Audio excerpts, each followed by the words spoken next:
Hey everyone, welcome to the video. If you're playing Online Soccer Manager and want to take your game to the next level, you're in the right place. Stick around because I'm going to show you a working mod that unlocks some serious features. Make sure to subscribe so you don't miss any future updates.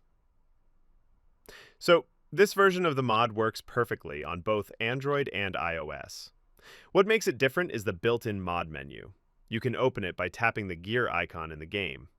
Once it's up, you'll see all the options, and the main one gives you unlimited boss coins instantly. You'll see them being added shortly, right inside the game.